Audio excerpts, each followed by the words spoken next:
നാടകം ഉയിരായ അപ്പൻ S.J. ദേവിന്റെ അതേ പാതയിൽ പതിയെ നടന്നു തുടങ്ങിയ ചേർത്തലക്കാരൻ. കർട്ടന്റെ മുന്നിലും പിന്നിലും രാപ്പകൽ ഭേദമന്യേ പല റോളുകളിൽ പണിയെടുത്ത ആ കുട്ടി നാടക പ്രണയി പതുക്കെ നാടകരംഗത്തെ സൂപ്പർ താരമായില്ലെങ്കിൽ എന്താണ് അത്ഭുതം.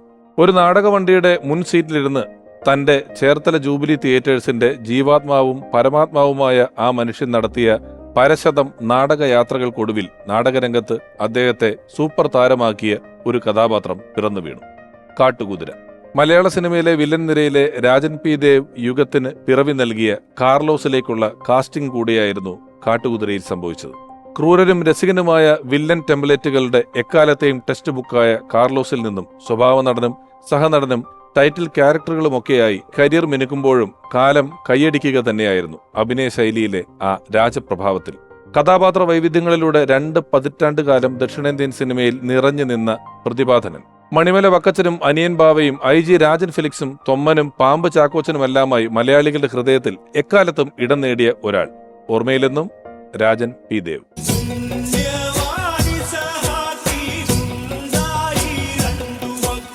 ചരാചരങ്ങളുടെ സൗഖ്യത്തിനായി പൂജയും പ്രാർത്ഥനയുമായി കഴിയുന്ന ഒരു എളിയവൻ. പ്രേമേന്ദ്രന്റെ പേരുള്ള പശക നീ പുറത്തെടുത്താലുണ്ടല്ലോ, കനലൂതിക്കോ, കൈവെള്ളയിലിട്ട് പ്രാച്ചിത്തം ചെയ്യ.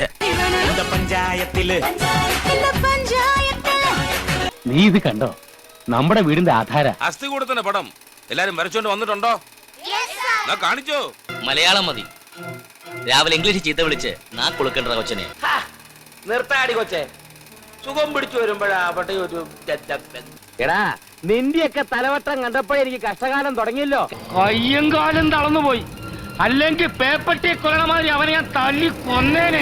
ഈ തുറയിലെ പുരുഷനും സ്ത്രീയുമല്ലാത്ത നപുംസക ജന്മം കടലമ്മ കാണുന്ന അപശകനും അവനാണ്.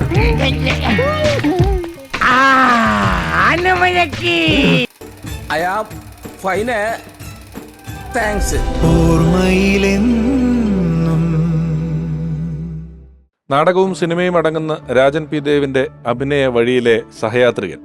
എഴുതിയ ഒട്ടുമിക്ക സിനിമകളിലും രാജൻ പി ദേവ് എന്ന അതുല്യ പ്രതിഭയ്ക്ക് മികച്ച കഥാപാത്രങ്ങൾ നൽകിയ ഒരാൾ. എനിക്ക് നിങ്ങൾക്കും ഒരുപോലെ പ്രിയപ്പെട്ട അദ്ദേഹത്തെ ഈ ലക്കത്തിലേക്ക് സ്വാഗതം ചെയ്യുന്നു. ഹൃദയപൂർവ്വം സ്വാഗതം, ബെന്നി പി നായരമ്പലം.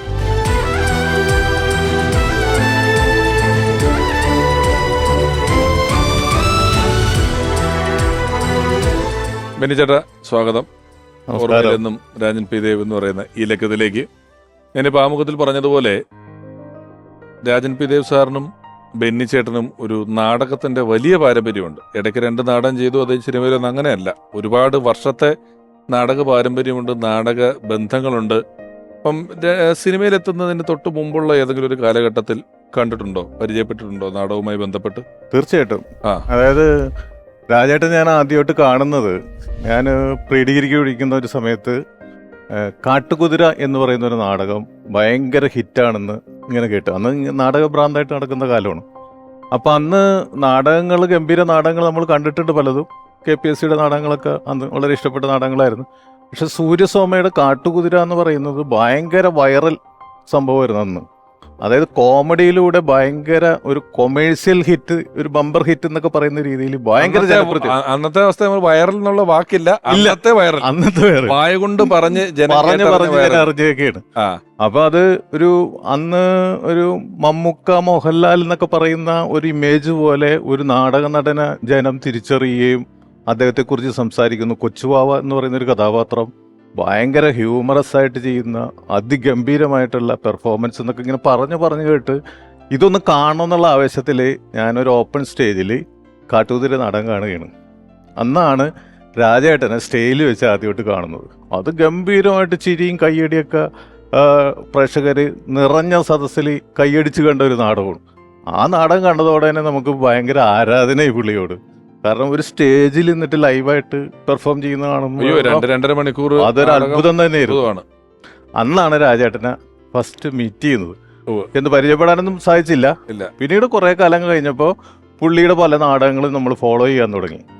അങ്ങനെ സൂര്യസ്വാമിന്ന് പോകുന്നതിന് ശേഷം പിന്നെ പുള്ളി ഹരിശ്രീ തിയേറ്റേഴ്സിലാണ് അഭിനയിച്ചത്. അവിടെ മുല്ലപ്പൂക്കൾ ചുവന്നപ്പോൾ എന്ന് പറയുന്ന നാടകം, കുരുത്തോല കൊണ്ടൊരു കൊട്ടാരം, ഈ 2 നാടകങ്ങൾ ഞങ്ങളുടെ നാട്ടിൽ കളിപ്പിച്ചു.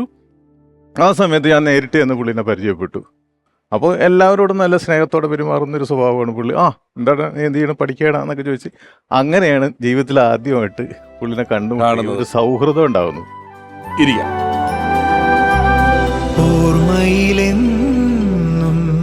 അങ്ങനെ വേദിക്ക് ബാക്കിൽ വെച്ച് പരിചയപ്പെടുന്നു, നിങ്ങൾ തമ്മിലൊരു ചെറിയ സൗഹൃദം ഉണ്ടാകുന്നു. പക്ഷെ പിന്നീട് ബെന്നിച്ചേട്ടൻ എപ്പോഴാണ് Rajan P Dev sir troupe തുടങ്ങിയത്? എപ്പോഴാണ്? അതായത് ഹരിശ്രീ തിയേറ്റേഴ്സിൽ നിന്ന് 1 കൊല്ലോ 2 കൊല്ലോട്ട് അഭിനയിച്ചെന്ന് തോന്നുന്നു. അതിന് ശേഷം രാജേട്ടൻ സ്വന്തമായിട്ട് തുടങ്ങുന്ന തിയേറ്ററാണ് ജൂബിലി തിയേറ്റേഴ്സ് ചേർത്തല. അതെ. അവരുടെ ആദ്യത്തെ നാടകം എൻ്റെ ഓർമ്മയിൽ ആദിത്യമംഗലം ആര്യവൈദ്യശാല എന്ന് പറയുന്ന നാടകമായിരുന്നു. CK ശശി എന്ന് പറയുന്ന നാടകത്താണ് അത് എഴുതിയത്. അതും ഹിറ്റായിരുന്നു. അങ്ങനെ ജൂബിലി തിയേറ്റേഴ്സ് എസ്റ്റാബ്ലിഷായി അത് ഇങ്ങനെ നല്ല നാടകങ്ങൾ ഇറക്കിക്കൊണ്ടിരിക്കുന്ന ഒരു സമയത്ത് ആ നാടകങ്ങളൊക്കെ ഞങ്ങളുടെ നാട്ടിൽ കളിപ്പിക്കും. അവരായിട്ടനെ കാണും, ഗ്രീൻ റൂമിൽ ചെന്ന് വർത്താനം പറയും. അങ്ങനെ ഒരു ബന്ധമാണ് അത് തുടർന്ന് പോയിക്കൊണ്ടിരുന്നത്. പിന്നെ അതായത് സ്റ്റേജിന്റെ ബാക്കി വെച്ച് പരിചയപ്പെട്ട ഒരാളെന്നുള്ള നിലയിൽ ആ ബന്ധം കുറച്ച് ഡെവലപ്പ് ചെയ്യാൻ പറ്റും. അത്രേ ഉള്ളൂ.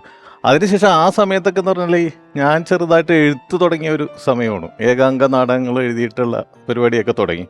അപ്പോൾ എൻ്റെ ഒരു ഏകാംഗ നാടകം ഭയങ്കര കോമഡിയിലൂടെ ഹിറ്റായിരുന്നു. അത് ആ പ്രദേശത്ത് പള്ളിയിലും അമ്പലത്തിലൊക്കെ കളിച്ചു. അതിന്റെ പേരെന്തായിരുന്നു? അത് ജാക്കി സാഗർ അന്തപ്പൻ എന്ന് പറഞ്ഞിട്ട് ഒരു സ്കിറ്റ് മോഡൽ. അന്ന് ഈ TV ചാനലിലൊന്നും ഇല്ലാത്ത കാലമാണ്, ആകെ ദൂരദർശൻ മാത്രമല്ലേ ഉള്ളൂ. അപ്പൊ ഒരു സ്കിറ്റ് ലൈനുള്ള ഒരു പരിപാടിയായിരുന്നു. അനൗൺസ്മെന്റ് തൊട്ട് കോമഡിയാണ്.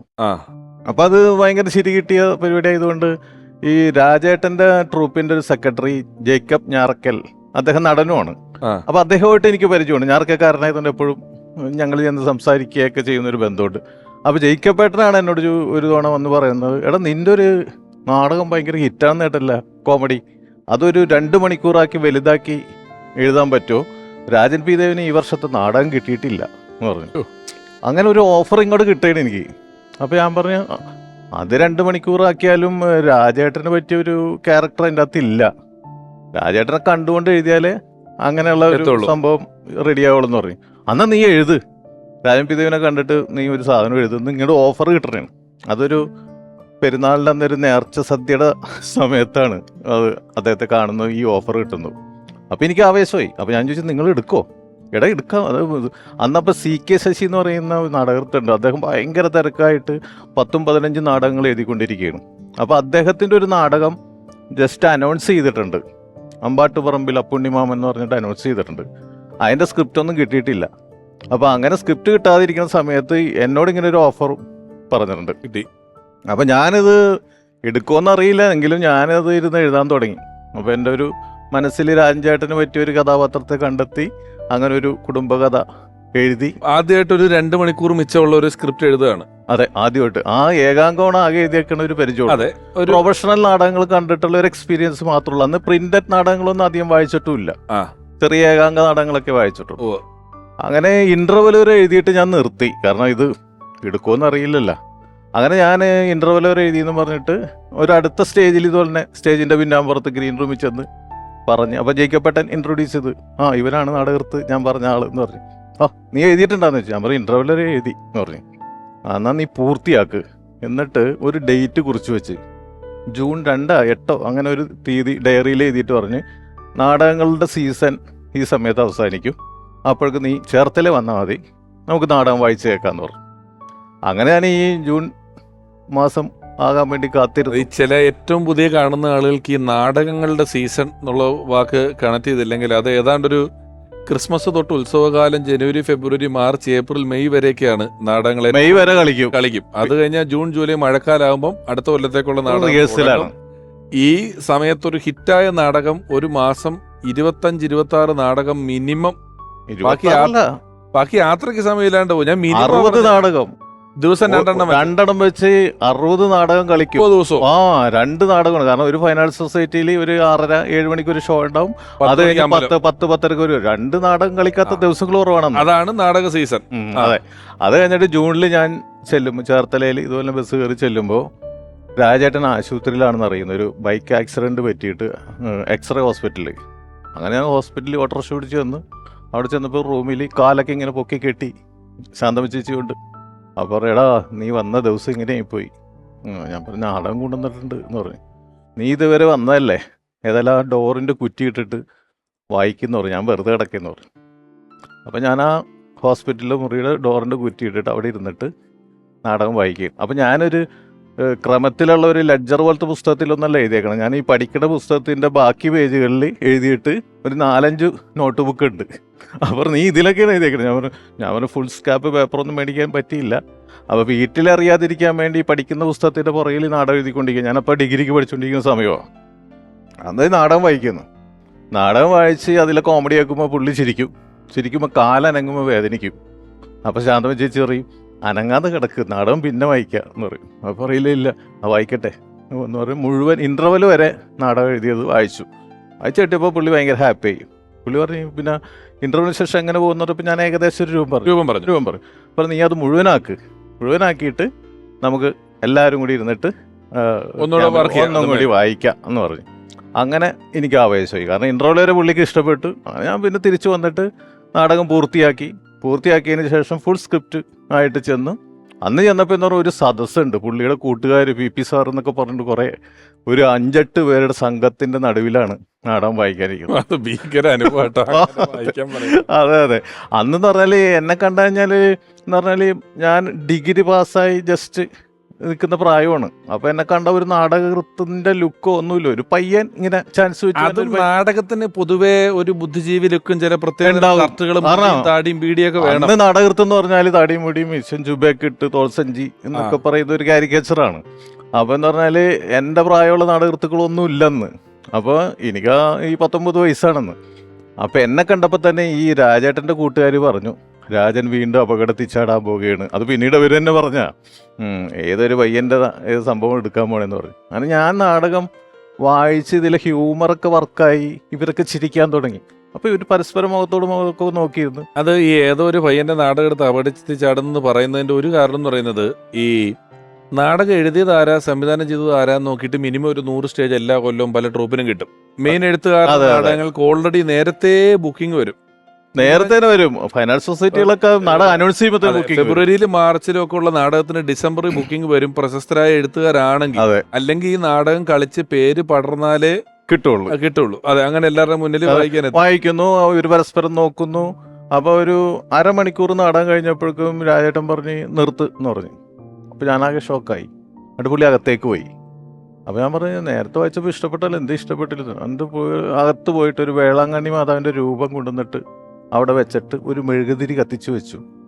വായന തുടർന്നോളാൻ പറഞ്ഞു. അപ്പോൾ എനിക്ക് മനസ്സിലായി പിന്നീടുള്ള വർഷങ്ങൾ സ്ക്രിപ്റ്റ് വായിക്കുന്നത് വേളാങ്കണ്ണി മാതാവിൻ്റെ രൂപം വെച്ച് മെഴുകുതിരി കത്തിച്ചിട്ടേ വായിക്കുള്ളൂ. അത് പുള്ളിയുടെ ഒരു രീതിയാണ്. അപ്പോൾ അത് സെലക്ട് ചെയ്തൊന്ന് പുള്ളി മനസ്സ് തീരുമാനിച്ചതുകൊണ്ട് അങ്ങനെ ഒരു സാധനം നടന്നതാണ്. അത് കഴിഞ്ഞ് വായിച്ചു കഴിഞ്ഞപ്പോഴേക്കും എന്നോട് വെച്ച് എല്ലാവരോടും അഭിപ്രായം ചോദിച്ചു പറഞ്ഞു, രാജന് പറ്റിയ നാടകം എന്ന് സുഹൃത്തുക്കൾ പറഞ്ഞു. നന്നായിട്ടുണ്ട്. വേറെ വേതാളം പൈലി എന്ന് പറഞ്ഞൊരു ക്യാരക്ടറാണ് സെൻട്രൽ ക്യാരക്ടർ. അപ്പോൾ രാജേട്ടന് അഴിഞ്ഞാടാനുള്ള സംഭവം, കോമഡിയും സെന്റിമെന്റ്സ് ഒക്കെ ഉണ്ട്. പക്ക കുടുംബകഥ. അത്യുന്നതങ്ങളിൽ ദൈവത്തിന് സ്തുതി എന്നാണ് നാടകത്തിന്റെ പേര്. ഒരു ക്രിസ്മസ് രാത്രി തുടങ്ങി അടുത്ത ക്രിസ്മസ് രാത്രിയിൽ അവസാനിക്കുന്ന നാടകം. അപ്പോൾ അത് സെലക്ട് ചെയ്യപ്പെട്ടു. അപ്പോൾ എന്നോട് വെച്ചാൽ നിനക്ക് വല്ല ഡിമാൻഡ് ഉണ്ടോ എന്ന് ചോദിച്ചു. അപ്പോൾ ഞാൻ പറഞ്ഞു ഉണ്ടെന്ന് പറഞ്ഞു. അപ്പോൾ പുള്ളിയുടെ മുഖമൊന്ന് മാറി. പുള്ളി വിചാരിച്ചു വല്ല കാശൊക്കെ ചോദിക്കാൻ പോകണം. ഞാൻ പറഞ്ഞു ഇതിലെ ഇളയ മകൻ്റെ റോൾ എനിക്ക് അഭിനയിക്കണമെന്ന് പറഞ്ഞു. നീ അഭിനയിക്കുമോ എന്ന് ചോദിച്ചു. ഞാൻ പറഞ്ഞു എനിക്ക് അഭിനയിക്കാൻ വേണ്ടി ആ റോൾ എഴുതിയെന്ന് പറഞ്ഞു. നീ അഭിനയിച്ചോ എന്ന് പറഞ്ഞു. അങ്ങനെ അഭിനയിക്കാനും കൂടി വേണ്ടിയിട്ടുള്ള ഒരു സാങ്ഷൻ അവിടെ വെച്ച് കിട്ടിയിരുന്നു. അതിനുശേഷം ആ നാടകം റിഹേഴ്സൽ ചെയ്തു. അപ്പോഴേക്കും അമ്പാട്ടുപറമ്പിൽ അപ്പുണ്ണിമാമൻ എന്ന് പറഞ്ഞ നാടകം കിട്ടിയിട്ടില്ല. ഈ നാടകം CK ശശിയുടെ അത് അനൗൺസ് ചെയ്തിട്ടുണ്ട്. അപ്പം ഈ നാടകം റിഹേഴ്സൽ ചെയ്ത് ഇനാഗുറേഷൻ നടത്തി കളി തുടങ്ങി. പാല ഫൈനാൻസ് സൊസൈറ്റിയിലാണ് ആദ്യത്തെ കളി കളിക്കുന്നത്. എനിക്ക് ഇപ്പോഴും ഓർമ്മയുണ്ട്. ആ പുഴയുടെ തീരത്തൊരു ഓഡിറ്റോറിയം ഉണ്ട്, അവിടെയാണ്. അത് കഴിച്ച് ഇതിന് ബുക്കിംഗ് കിട്ടി. കാര്യം ബെന്നിച്ചേട്ടൻ പ്രീ ഡിഗ്രി എന്നൊക്കെയാണ് പറഞ്ഞെങ്കിലും ചോദിക്കാൻ പാടില്ലാത്താണെങ്കിലും വെറുതെ ഓർമ്മകളാണല്ലോ ഇവിടെ. ഇത് ഏതാ വർഷം? എനിക്ക് തോന്നുന്നു ഒരു 88, 87 ആ സമയത്ത് പല ഫ്രണ്ട്സോളിൽ പോയാണ്. അതെ ഓർക്കുക. അത് കഴിഞ്ഞിട്ട് രണ്ടാമത്തെ നാടകം. അപ്പൊ ഇത് ക്രിസ്ത്യൻ ബാക്ക്ഗ്രൗണ്ട് ആയതുകൊണ്ട് പള്ളികളിലൊക്കെ അത്യാവശ്യം കളിക്കും. ക്ഷേത്രങ്ങളിൽ ചിലപ്പോൾ ഇനി കൂടുതൽ കളിച്ചില്ലെങ്കിലോ ബൈബിൾ വാക്യമാണല്ലോ അത്യുന്നതങ്ങൾ ദൈവത്തിന് സ്തുതി. അപ്പോൾ ഈ അമ്പാട്ടുപറമ്പിൽ അപ്പുണ്ണിമാമൻ എന്നുള്ള നാടകം കൂടി ഈ CK ശശിനെ അന്വേഷിച്ചിട്ട്, അന്ന് ഫോണൊന്നും ഇല്ലാത്ത കാലോ, പുള്ളി ഏതോ ഒളിവിലിരുന്നിട്ട് വേറെ ട്രൂപ്പിനൊക്കെ വേണ്ടി എഴുതിക്കൊണ്ടിരിക്കുകയും. അപ്പോൾ പുള്ളി എന്നെ കിട്ടാത്തൊരവസ്ഥയിൽ രാജേട്ടൻ എന്നോട് വെച്ച് അമ്പാട്ടുപറമ്പിൽ അപ്പുണ്ണിമാമൻ എന്നുള്ള ടൈറ്റിലിൽ ഒരു കഥ ഉണ്ടാക്കിയിട്ട് 2ാമത്തെ നാടകവും നിനക്ക് എഴുതാൻ പറ്റുമെന്ന് വെച്ച്. അപ്പൊ ഈ ഒരു നാടകത്തിന്റെ ഇനാഗ്രേഷൻ കഴിഞ്ഞിട്ട് ഓഫ് സീസൺ ആയതുകൊണ്ട് കുറച്ച് ഗ്യാപ്പ് ഉണ്ട്, ഒരു 10-15 ദിവസത്തെ ഗ്യാപ്പ്. ഓഫ് സീസൺ ഓണത്തിന് 2-3 കളി കളിച്ചാലേ തിരക്ക് വരുള്ളൂ. നവംബർ മാസം ഒരു ഫ്രീ കിട്ടും. ഇത് ജൂണിലാണ് ഇപ്പൊ ഇനാഗ്രേഷൻ കഴിഞ്ഞേക്കണം. ജൂൺ ജൂലൈ ഒക്കെ ഓഫ് സീസൺ ആണ്, നാടകങ്ങൾ കുറവായിരിക്കും. അതെ. അപ്പൊ അവിടെ ചേർത്തല മുനിസിപ്പൽ ലോഡ്ജിൽ തന്നെ ഒരു റൂം വന്നിട്ട് എന്നോട് 2ാമത്തെ നാടകം എഴുതാൻ പറഞ്ഞു. അങ്ങനെ അമ്പാട്ടുപറമ്പിൽ അപ്പുണ്ണിമാമനും ഞാൻ അവിടെ ഇരുന്ന് ഒരു 10 ദിവസം കൊണ്ട് നാടകം എഴുതുന്നു. സെയിം ടീം തന്നെ റിഹേഴ്സൽ ചെയ്യുന്നു. ഈ ടീം തന്നെ റിഹേഴ്സൽ ചെയ്ത് ആ നാടകം ഇറക്കുന്നു. ഈ 2 നാടകങ്ങൾ ഒപ്പം കളിച്ചുകൊണ്ട് ഈ ടീം തന്നെ കളിക്കുകയാണ്. പക്ഷെ വലിയ തൊല്ലാട്ടോ, 2 നാടകം ഒരേ ടീം കാണാപ്പാടം പഠിക്കുക, റെക്കോർഡ്. അയ്യോ. അപ്പൊ അതിലും ഈ ടീം തന്നെ ആയതുകൊണ്ട് ഞാനും അഭിനയിക്കുന്നുണ്ട്. അങ്ങനെ തുടക്കം തന്നെ 2 നാടകം എഴുതുകയും 2 നാടകത്തിൽ അഭിനയിക്കുകയും രാജേട്ടൻ്റെ കൂടെ ഇങ്ങനെ നിൽക്കണം. അപ്പൊ രാജേട്ടൻ ഈ പറഞ്ഞ പോലെ തന്നെ എല്ലാ നിയന്ത്രണങ്ങളും അതുപോലെ തന്നെ നമുക്ക് വേണ്ട സജഷൻസും അഭിനയിക്കുന്നതിൻ്റെ രീതികളും എല്ലാം നമ്മൾ പഠിപ്പിക്കുകയും ചെയ്യുന്നുണ്ട്, ആദ്യമായിട്ട് അഭിനയിക്കുന്നുണ്ട്. അങ്ങനെ നാടകം 2 നാടകങ്ങൾ ഇറക്കിയെങ്കിലും അത്യുന്നതങ്ങൾ ദൈവത്തിന് സ്തുതിയാണ് കൂടുതൽ ഹിറ്റായത്. ക്ഷേത്രങ്ങളിൽ അത് മതി, കാരണം അത്രക്ക് വിചാരിച്ച ഇല്ല. അപ്പൊ ഭയങ്കര രസമായിട്ട് പോകുന്നൊരു നാടകമായിരുന്നു. അതിലാണ് പുള്ളിക്ക് ഏറ്റവും മികച്ച നടനുള്ള ആ വർഷത്തെ സംസ്ഥാന അവാർഡും കിട്ടുന്നത്. അതെ. അതുപോലെ അതിന് കേൻഡസ് അവാർഡ്, അങ്ങനെ കുറേ പ്രൊഫഷണൽ അവാർഡുകളും കിട്ടി. അപ്പോൾ അതിന് ഈ നാടകം അവതരിപ്പിക്കുന്നതിന് മുമ്പ് തന്നെ ഒരു അനൗൺസ്മെൻ്റ് ഉണ്ട്. മലയാള പ്രൊഫഷണൽ നാടകവേദിയിലെ ഏറ്റവും പ്രായം കുറഞ്ഞ നാടകത്തിന് ഞങ്ങൾ പരിചയപ്പെടുത്തുന്നു, ബെന്നി പി നായരമ്പലം എന്നൊക്കെ പറഞ്ഞിട്ടാണ്, ബെന്നിയെയും ജൂബിലിയും നിങ്ങൾ അനുഗ്രഹിക്കണം എന്നൊക്കെ പറഞ്ഞ് അനൗൺസ് ചെയ്തിട്ടാണ് നാടകം തുടങ്ങുന്നത് തന്നെ. അപ്പോൾ ഇത് നാടകകൃത്ത് എന്ന് പറയുമ്പോൾ ഏറ്റവും പ്രായം കുറഞ്ഞ നാടകകൃത്ത് എന്നുള്ളൊരു എസ്റ്റാബ്ലിഷ്മെൻറ്റും അഭിനയിക്കുന്നതുകൊണ്ട് എന്നെയും പെട്ടെന്ന് ആൾക്കാർ തിരിച്ചറിഞ്ഞു. അപ്പോൾ രാജേട്ടൻ അന്ന് ഈ കാല് ആക്സിഡൻറ്റ് പറ്റിയതിന് ശേഷം മുടന്തിയാണ് നടക്കുന്നത്. അപ്പോൾ പലപ്പോഴും നടക്കുമ്പോൾ സഹായം വേണ്ടി വരുന്നതുകൊണ്ട് ഞാനാണ് ഈ കൈ പിടിച്ചിട്ട് സ്റ്റേജിൽ നിന്ന് ഇറക്കുന്നതും വണ്ടി കയറാനും, അതല്ല ചില ഈ കുന്നും പ്രദേശത്തൊക്കെ ചെല്ലുമ്പോഴൊക്കെ പിടിച്ചു കയറ്റുന്നത്. അപ്പോൾ പലപ്പോഴും പലരും മോനാണെന്നൊക്കെ ചോദിക്കും. സ്വന്തം മോനല്ല, പെങ്ങളുടെ മോനാണെന്നൊക്കെ പറയും പുള്ളി. അങ്ങനെ വളരെ വാത്സല്യപൂർവ്വം കൊണ്ടുവരുന്ന വെച്ച ആളാണ്. ബെന്നിച്ചേട്ടൻ ഒരു കൊല്ലം ഏറ്റവും കൂടുതൽ എത്ര നാടകം എഴുതിയിട്ടുണ്ട്? ആദ്യത്തെ കൊല്ലങ്ങൾ 2-3 കൊല്ലം ജൂബിലിക്ക് മാത്രമേ ഞാൻ എഴുതുള്ളായിരുന്നു. കാരണം ഭയങ്കര മടിയായിരുന്നു. കാരണം രാജേട്ടനാണ് എന്നെ പ്രോത്സാഹിപ്പിച്ചിട്ട് അടുത്ത നീ ഉഴപ്പാണ്ട് അടുത്ത അടുത്ത കഥ ആലോചിക്കുന്നൊക്കെ പറഞ്ഞുകൊണ്ട് ഇങ്ങനെ വേണം. അപ്പം ജൂബിലിക്ക് വേണ്ടി തന്നെ ഒരു 16-17 നാടകം എഴുതിയിട്ടുണ്ട്. മൊത്തം ഞാൻ 42 നാടകം എഴുതിയിട്ടുണ്ട്, ബാക്കിയുള്ള സമിതി എല്ലാം കൂടി. അതിൽ പല നാടകങ്ങളും പിന്നീട് സിനിമയായി മാറിയിട്ടുണ്ട്. ഞാൻ ഒരാളെ കൂടെ ഈ അവസരത്തിൽ നമ്മളോടൊപ്പം ക്ഷണിക്കുകയാണ്. നിരവധി ചിത്രങ്ങളിൽ രാജൻ പി ദേവിന് മികച്ച വേഷങ്ങൾ സമ്മാനിച്ച ഒരാൾ, ഒരുപക്ഷെ ഇത്രയും വില്ലനായിട്ടൊക്കെ നിൽക്കുന്ന സമയങ്ങളിൽ നിന്ന് മികച്ച കഥാപാത്രങ്ങൾ അദ്ദേഹത്തിന് കൊടുത്തിട്ടുള്ള ഒരാൾ, മലയാള സിനിമയിൽ തിയേറ്ററുകളെ പിടിച്ചുകുലുക്കിയ, തിയേറ്ററുകളിൽ വലിയ വലിയ പൊട്ടിച്ചിരികളും കയ്യടികളും സമ്മാനിച്ച സംവിധായകൻ. സ്വാഗതം ചെയ്യുന്നു പ്രിയപ്പെട്ട ഷാഫി സാർ.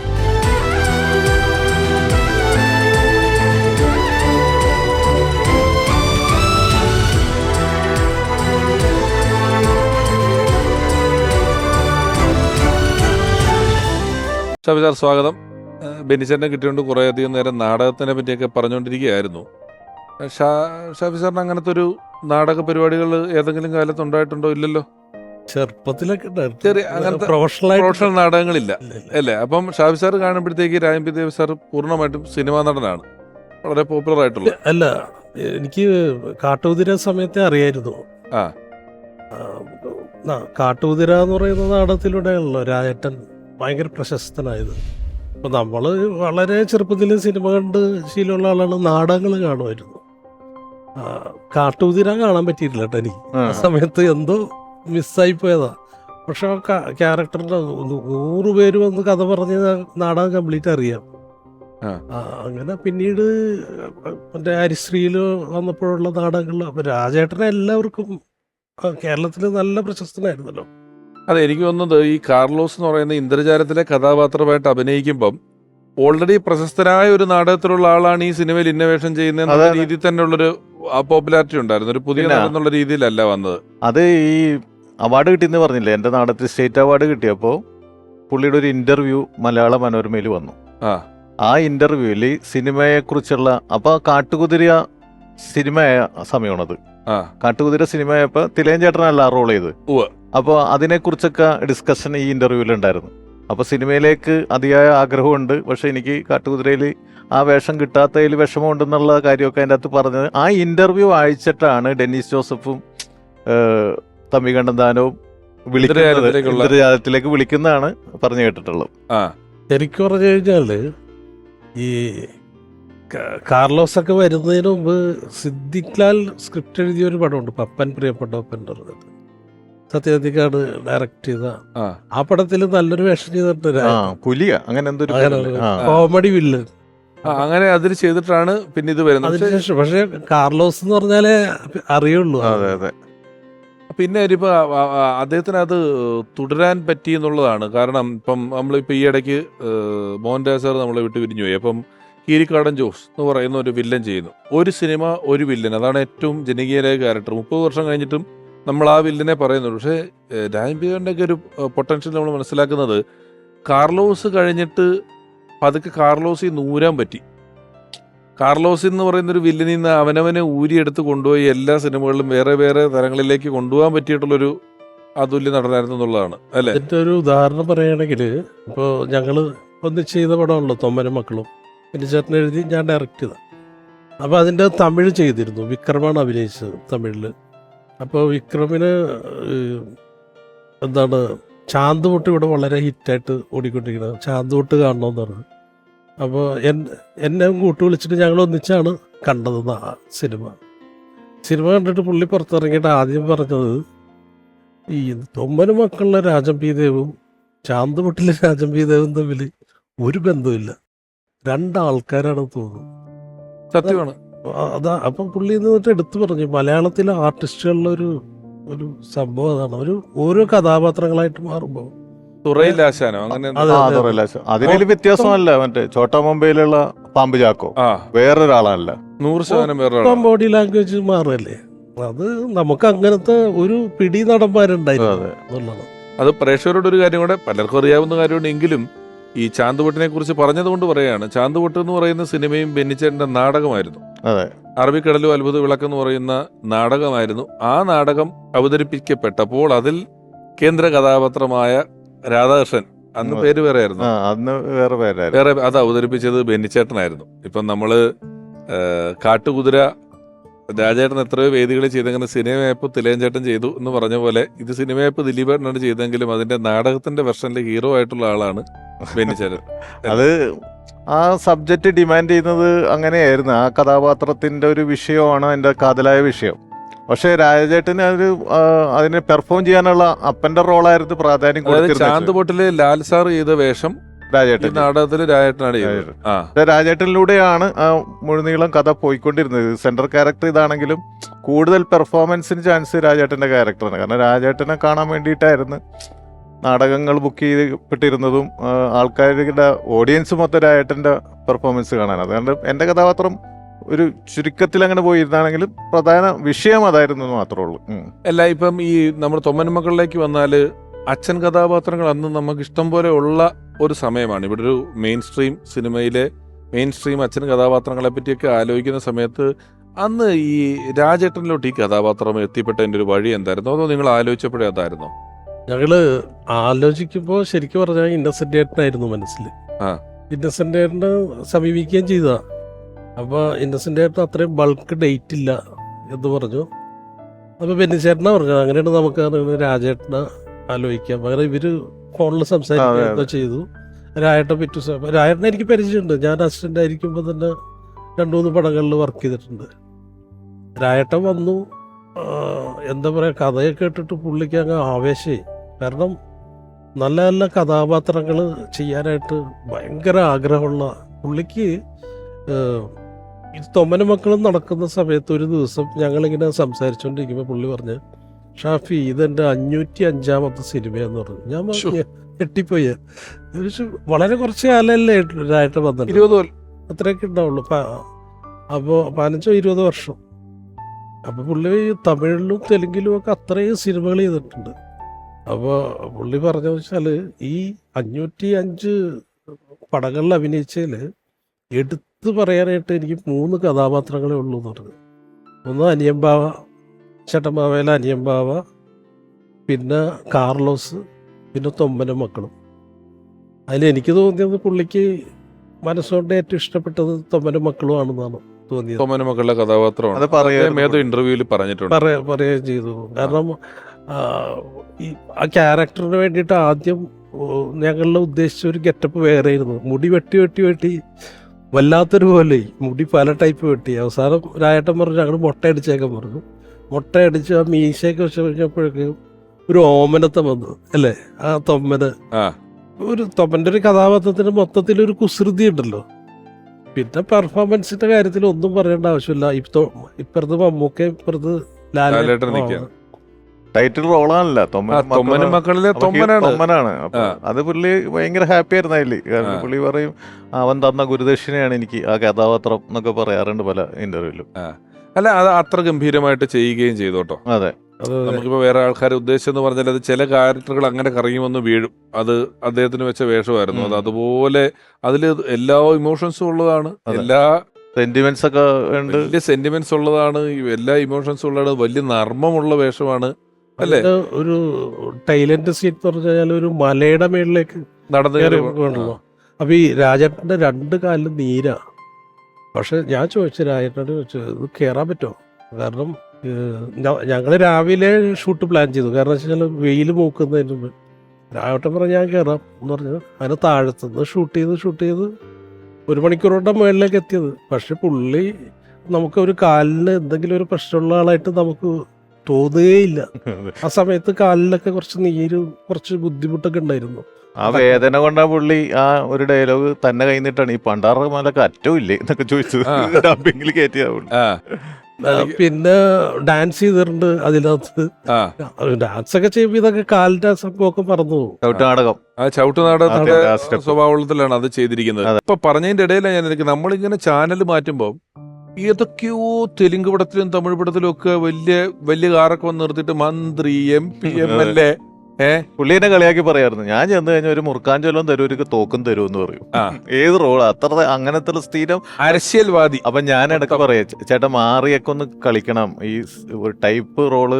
എടാ എന്നെ കാണുമ്പോ തന്നെ മുറുക്കാഞ്ചൊല്ലും തോക്ക് എടുത്ത് നോക്കും, ഞാൻ എന്ത് ചെയ്യാനാണ്, നീയൊക്കെ എഴുതി വേറെ അതിലൊക്കെ എഴുതുന്നൊക്കെ പറയുമായിരുന്നു. ജെന്റിൽമാൻ സിനിമയിലുണ്ടെന്ന് തോന്നുന്നു അല്ലേ? ജെന്റിൽമാനിൽ വിനീതിന് അഡ്മിഷൻ കൊടുക്കാത്ത ഏതോ മന്ത്രിയോ സാറോ ഒക്കെ ആയിട്ട് അന്ന് കണ്ട പോലെ ഓർമ്മയുണ്ട്. കുറെ പടങ്ങളിൽ അഭിനയിച്ചിട്ടുണ്ട്. പിന്നെ അഴകിയ രാവണനിൽ ഒരു വ്യത്യസ്തമായ ഒരു ക്യാരക്ടർ റോളായിരുന്നു. സെന്റിമെന്റ്സ് ഒക്കെ ഉള്ള ഭാനുപ്രിയയുടെ അച്ഛൻ വളരെ ഒന്ന് മാറി ചെയ്ത വേഷവരായിട്ട് അത് വളരെ നന്നായിട്ട് ചെയ്തത്. സെന്റിമെന്റ്സും ഭയങ്കര പാവമായിട്ടുള്ള ഒരു അച്ഛനായിട്ട് അയാളുടെ ഒരു കഷ്ടപ്പാടും കാര്യങ്ങളും ഒക്കെ ഉള്ളതാണ്. പിന്നെ ചില വേഷങ്ങൾ നമ്മളിപ്പോ ആലോചിക്കുമ്പോൾ എനിക്ക് തോന്നുന്നത് എനിക്ക് വളരെ ആവശ്യത്തിൽ കൂടുതൽ വയസ്സായ ഒരാളായിട്ട് നമ്മുടെ ആലഞ്ചേരി തമ്പ്രാക്കളിലോ മറ്റോ ആനിയുടെ കൂട്ടത്തില് വടിയൊക്കെ കുത്തിപ്പിടിച്ച് വളച്ച് കിടക്കുന്ന ഒരു അപ്പൂപ്പനായിട്ടുണ്ട്. ഒരുപാട് പിന്നെ ഈ അച്ചാമ്മക്കുട്ടിയുടെ അതില് സെൻട്രൽ ക്യാരക്ടറാണ് അച്ചായനായിട്ട്. അത് രാജേട്ടൻ തന്നെ ഡയറക്ട് ചെയ്ത പടമാണ്. അതിന്റെ രസം എന്ന് വെച്ചാല് എന്റെ നാടകം തന്നെയാണ് അത്. അച്ചാമ്മക്കുട്ടിയുടെ അച്ചായൻ അത് നമ്മുടെ നാടകം, എന്റെ നാടകം. അതിന്റെ റിഹേഴ്സൽ നടക്കുന്ന സമയത്ത് തന്നെ പുള്ളി പറഞ്ഞിട്ടുണ്ട് ഇത് സിനിമയാക്കണം, എന്നിട്ട് അച്ചാമ്മക്കുട്ടിയായിട്ട് ശ്രീവിദ്യനെ ഇടണം, മറ്റേ ക്യാരക്ടർ ദേവനെ ഇടണമെന്ന് റിഹേഴ്സലിന്റെ സമയത്ത് വെറുതെ പുള്ളിയുടെ ഒരു ആഗ്രഹമായിരുന്നു. പക്ഷെ അതേപോലെ തന്നെ സംഭവിച്ച് പുള്ളി അതുപോലെ തന്നെ ആ ആഗ്രഹം സാധിച്ചു. ഡയറക്റ്റ് ചെയ്തു, ശ്രീവിദ്യനെ കാസ്റ്റ് ചെയ്തു, ദേവേട്ടൻ തന്നെയാണ് മറ്റേ റോളും ചെയ്തു. അപ്പൊ അങ്ങനെ ആഗ്രഹിച്ച കാര്യങ്ങളൊക്കെ ഒരു ഇച്ഛാശക്തിയോട് നേടിയെടുത്തിട്ടുള്ള ഒരാളാണ് രാജേട്ടൻ.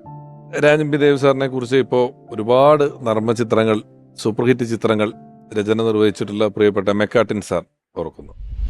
രാജേട്ടനെ ഞങ്ങൾ ആദ്യമായി അഭിനയിപ്പിക്കുന്നത് ഞങ്ങളുടെ ആദ്യത്തെ ചിത്രത്തിൽ തന്നെയാണ്, പുതുക്കോട്ടയിലെ പുതുമണവാളൻ. അതിൽ ഒരു പിടികൊടുക്കാത്ത ഒരു ക്യാരക്ടറെയാണ് നമുക്ക് വേണ്ടത്. അഭിനയം കൊണ്ട് ഒരിക്കലും തിരിച്ചറിയാത്ത, വില്ലനിസം തിരിച്ചറിയാത്ത രീതിയിൽ വർക്ക് ചെയ്യേണ്ട ഒരു ക്യാരക്ടറാണ്. അത് ഞങ്ങൾക്ക് തോന്നിയത് അത് രാജേട്ടൻ തന്നെയാണ് ബെസ്റ്റ്. കാരണം രാജേട്ടൻ എങ്ങനെ വേണമെങ്കിലും ഫ്ലെക്സിബിളായി അഭിനയിക്കാൻ പറ്റും.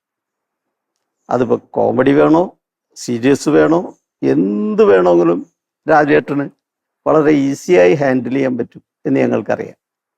അതുകൊണ്ട് തന്നെയാണ് ഞങ്ങൾ അനിയമ്പാവ ചേട്ടമ്പാവയുടെ ആ ക്യാരക്ടർ മനസ്സിൽ വന്നപ്പോൾ തന്നെ രാജേട്ടനാണ് വന്നത്. കാരണം അതിനകത്തൊരു പ്രത്യേക ലാംഗ്വേജ് വേണം. ഈ ക്യാരക്ടറിന് അതിൻ്റേതായ ചില ലാംഗ്വേജ് ആവശ്യമാണ്. അത് രാജേട്ടനെ സാധിക്കുകയുള്ളൂ. അദ്ദേഹമേ അത് ആ ലാംഗ്വേജ് അതുപോലെ പ്രസൻറ്റ് ചെയ്യാൻ ഉള്ള കപ്പാസിറ്റി ഉണ്ട്. അത് ചില നേരത്തല്ല, ഓൾമോസ്റ്റ് ഒരു തറയായിട്ട് അഭിനയിക്കണം എന്നാണ് ഞങ്ങൾ പറഞ്ഞത്. അത് അഭിനയിപ്പിച്ച് ഫലിപ്പിക്കാൻ രാജേട്ടന് നല്ല വ്യക്തമായിട്ടറിയാം. അതേസമയം ചില നേരം അതിൻ്റെ ഗൗരവം വരണം, അതും ചെയ്യും. അപ്പോൾ ഒരു വെർസറ്റൈൽ ആർട്ടിസ്റ്റ് ആയിരുന്നു രാജേട്ടൻ. നാടക രചന, നാടക സംവിധാനം, ഇതൊക്കെയായി വന്ന ഒരാളാണ്. നാടക ലോകം തൊട്ടേ എനിക്ക് രാജേട്ടനെ പരിചയമുണ്ട്. ജൂബിലിയുടെ എല്ലാ നാടകങ്ങളും സംവിധാനം ചെയ്യുന്നത് രായട്ടനാണ്. രായട്ടൻ ത്രൂ ഔട്ട് ജൂബിലിയുടെ നാടകങ്ങളെല്ലാം സംവിധാനം ചെയ്തേക്കുന്ന രായട്ടൻ. അപ്പം സിനിമയിൽ പോപ്പുലർ ആയ ശേഷവും ട്രൂപ്പ് സജീവമായിട്ടുണ്ടായിരുന്നു. അതെ അതെ, സിനിമയിൽ അഭിനയത്തിന് തിരക്ക് വന്നതിന് ശേഷം എന്ന് പറഞ്ഞാൽ എൻ്റെ നാടകങ്ങളാണെങ്കിൽ ക്യാമ്പ് എന്നെ ഏൽപ്പിച്ചിട്ട് പോകും. പുള്ളി ഷൂട്ടിംഗ് സ്ഥലത്ത് നിന്ന് ഇടക്ക് വരും. അപ്പം ഞാനുണ്ടെങ്കിൽ പുള്ളിക്ക് ഭയങ്കര വിശ്വാസമാണ്, അവൻ നോക്കിക്കോളും എന്ന് പറയും. എന്നിട്ട് ഞാൻ അസോസിയേറ്റ് ആയിട്ട് ഇന്ന് വർക്ക് ചെയ്യും. പുള്ളി വന്നു കഴിഞ്ഞിട്ട് ലാസ്റ്റ് ആ പോർഷനെല്ലാം പുള്ളി ഒന്നും കൂടി എല്ലാം നോക്കി ഡയറക്റ്റ് ചെയ്തിട്ട് പക്കയാക്കിയിട്ടാണ് നാടകം ഇറക്കുന്നത്. തൊമ്പനും മക്കളുടെ കമ്പോസിങ് നടക്കുന്ന സമയത്ത് അപ്പോൾ പുള്ളി രാജേട്ടൻ്റെ ഒരു സജഷനായിരുന്നു, മറ്റേ പുണ്യവാൻ ഇസ്ഹാക്കിനുണ്ടായി രണ്ട് മക്കൾ. ആ ഒരു 4 വരി പുള്ളി അത് ഈ ചാന്തുവെട്ടിന്റെ നാടകത്തെ കുറിച്ച് പറഞ്ഞല്ല, അറബിക്കടൽ അത്ഭുത വിളക്കും. അതില് രാജേട്ടന്റെ ക്യാരക്ടർ എൻട്രി ചെയ്യുന്നത് വെള്ളമടിച്ച് ഫിറ്റായിട്ട് ഈ പാട്ടിന്റെ ആദ്യ വരി പാടിയിട്ടാണ്. ഈസകാകനുണ്ടായി 2 മക്കൾ എന്ന് പറഞ്ഞിട്ട് ചവിട്ട് നാടകത്തിന്റെ സ്റ്റെപ്പ് ചെയ്തിട്ടാണ് ആ നാടകത്തില് എൻട്രി ചെയ്യുന്നത്. അപ്പൊ ആ ഒരു സാധനം എന്റെ മനസ്സിലും ഈ നാടകത്തിലുള്ളത് കൊണ്ട് ഇങ്ങനെ കിടപ്പുണ്ടായിരുന്നു. അപ്പൊ രായേട്ടൻ പറയടാ, ആ ചവിട്ട് നാടകത്തിന്റെ സാധനം അതിൻ്റെ അകത്ത് തൊമ്മലിൽ എങ്ങനെയെങ്കിലും കേട്ടിട്ടാ എന്ന് പറഞ്ഞു.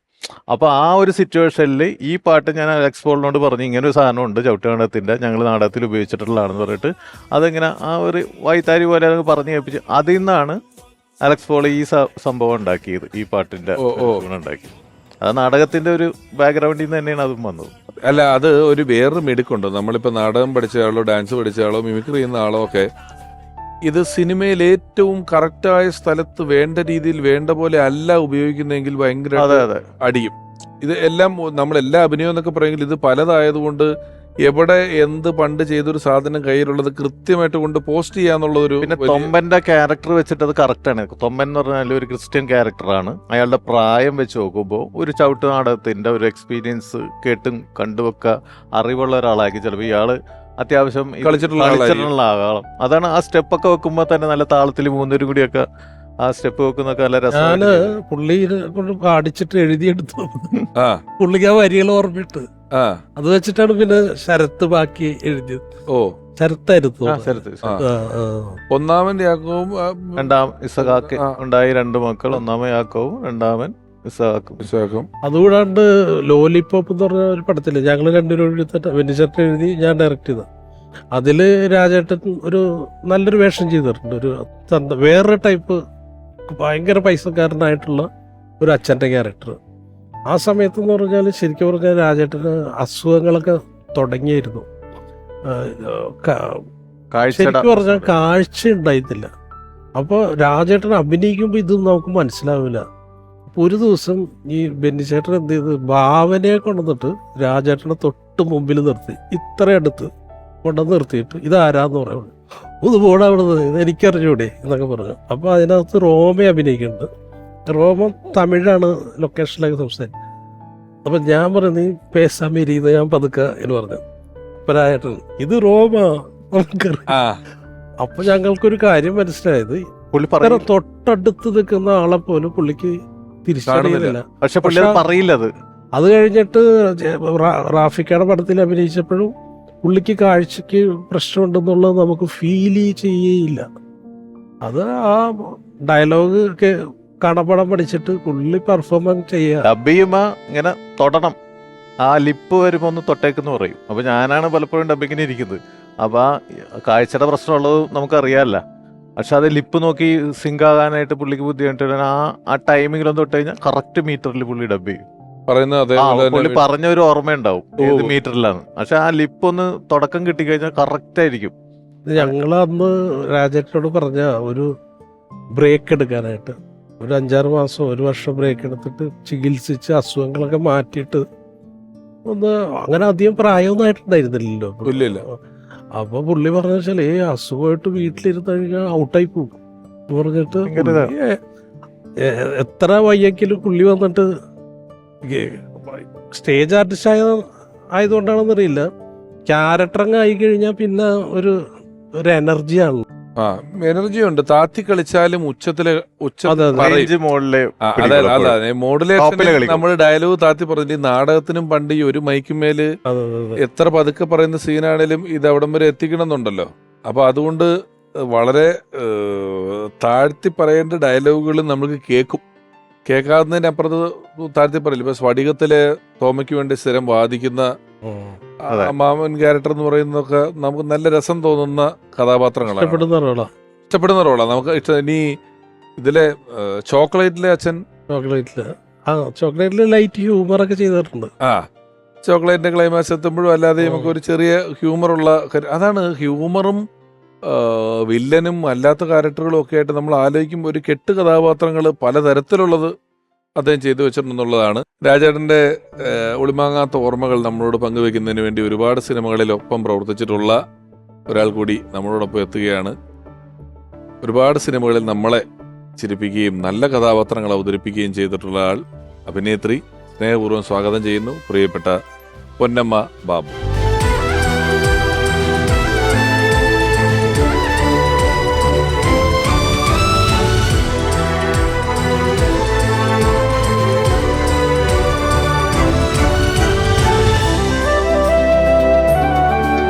പൊന്നമ്മ ചേച്ചി, സ്വാഗതം.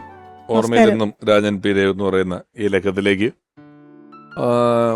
ഒരു സജീവ നാടക പ്രവർത്തകനും കൂടി ആയിരുന്നത് കൊണ്ട് പലതവണ സിനിമയെന്ന പോലെ തന്നെ നാടകവും ഇതിൽ പരാമർശിച്ച് വന്നിട്ടുണ്ട്. ചേച്ചിയും നാടകത്തിൽ പെർഫോം ചെയ്തിട്ടുള്ള ആളാണല്ലോ. അതെ. എത്ര നാളുണ്ടായിരുന്നു നാടകത്തിൽ? നാടകത്തിലെ 3 വർഷം. 3 വർഷം പ്രൊഫഷണൽ നാടകത്തിൽ. ഞാൻ കല്യാണം കഴിഞ്ഞതിന് ശേഷമാണ് ഞാൻ ഒരു സജീവമായത് പ്രൊഫഷണൽ നാടകത്തിൽ. ആദ്യം ഒരു 15-16 വയസ്സിൽ ഒരു നാടകം, അതെൻ്റെ ഹസ്ബൻഡിൻ്റെ സമിതിയിൽ അന്ന് കളിച്ച് ആ ഒരു വർഷം. പിന്നീട് ഞാൻ വരുന്നത് മക്കളൊക്കെ ഉണ്ടായതിന് ശേഷമാണ് പിന്നെ 3 വർഷം നാടകത്തിലോട്ട് വീണ്ടും വരുന്നത്. അപ്പൊ ഇവർ രണ്ടുപേരും കാട്ടുകുതിര എന്ന് പറഞ്ഞ നാടകത്തിനെ പറ്റി, അത് കണ്ടതിനെ പറ്റിയും എല്ലാം പറഞ്ഞിട്ടുണ്ട്. ചേച്ചി ആ നാടക സമയത്ത് കണ്ടിട്ടുണ്ടോ, അറിയുകയൊക്കെ ചെയ്യായിരുന്നോ? എൻ്റെ കല്യാണം കഴിഞ്ഞ സമയത്താണ് കാട്ടുകുതിര ഹിറ്റായി കളിക്കുന്നതും. ഞാൻ നാടകം കണ്ടിട്ടില്ല, എൻ്റെ ശബ്ദരേഖ അന്ന് എല്ലാ അവിടെയുള്ള ആലപ്പുഴ ഉള്ള സ്ഥലങ്ങളിലെ എല്ലാ വീടുകളിലും ടേപ്പ് റെക്കോർഡ് വെച്ചിട്ട് ഈ നാടകം കേട്ടോണ്ടിരിക്കും ആൾക്കാർ. ശബ്ദരേഖ നിങ്ങൾ ഇറക്കുന്നല്ലോ, ഉത്സവപ്പറമ്പിൽ പോയിട്ട് റെക്കോർഡ് ചെയ്യുന്നതല്ലേ? അത് തന്നെ ആരെങ്കിലും എടുത്തിരുന്നതാണ്. നമ്മളെ ഈ ലൈവ് ഒക്കെ ഇട്ട് നമ്മളെ ചെയ്യുന്ന പോലെ അന്ന് പറ്റുന്നതിന്റെ മാക്സിമം. അത് വെച്ചാൽ ഒരു ദിവസം ഒന്നും ഒരു പ്രാവശ്യം ഒന്നും ആയിരിക്കില്ല, മിക്ക ദിവസവും അത് വെച്ചുകൊണ്ടിരിക്കുന്നത്. അപ്പം നമ്മളിത് കേട്ട് അപ്പോൾ ഈ നടനെ പറ്റി നമ്മളിങ്ങനെ ഓർക്കുക. ഇന്ന് രാജ സിനിമയിൽ വന്നിട്ടില്ല, നാടകം കളിച്ചുകൊണ്ടിരിക്കുക. എന്നാൽ എൻ്റെ ഹസ്ബൻഡ് നാടക ഫീൽഡിലുണ്ടല്ലോ. അപ്പോൾ അത് ബാബുച്ചേട്ടനറിയാം രാജേട്ടനെ, കാരണം അവർ പല നാടകങ്ങളിലും ഇടവേളകളിലൊക്കെ അവർ തമ്മിൽ കാണുകയും സംസാരിക്കുകയൊക്കെ ചെയ്തിട്ടുണ്ട്. കാരണം കല്യാണം കഴിഞ്ഞിട്ട് പിന്നെ ഞാൻ നാടകത്തിൽ അഭിനയിച്ചിട്ടില്ല. അന്ന് ഹസ്ബൻഡിന് സമിതി ഉണ്ട്, അപ്പോഴും ഏറ്റുമാനൂർ സുരഭില എന്നും പറഞ്ഞ സമിതി ഉണ്ട് ആ സമയത്ത്. അപ്പോൾ ആ സമയത്ത് രാജേട്ടനും ബാബുച്ചേട്ടനും ഒക്കെ ഭയങ്കര കൂട്ടാ.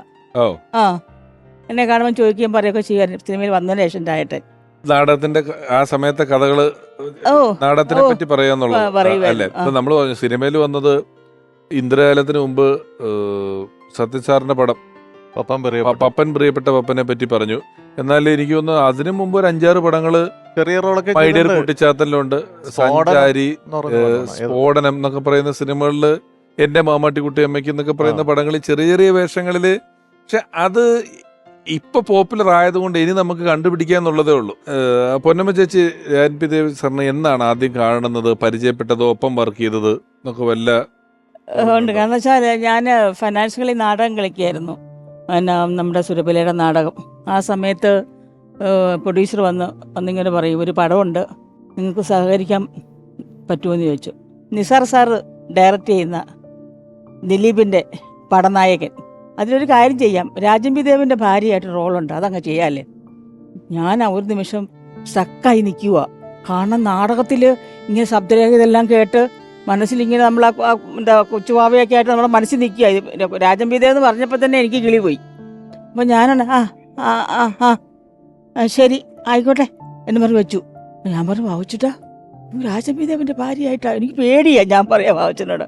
വാവച്ചൻ പറയും രായട്ടൻ പാവുക, നടന്ന് ഈ സ്റ്റേജിലൊക്കെ കാണുന്നൊക്കെ ഉള്ളൂ, സിനിമയിലൊക്കെ കാണുന്ന പോലെ ഒന്നും അല്ല, അദ്ദേഹം പാവുക, നീ ധൈര്യമായിട്ട് പോയി അഭിനയിച്ചു എന്ന് പറഞ്ഞു.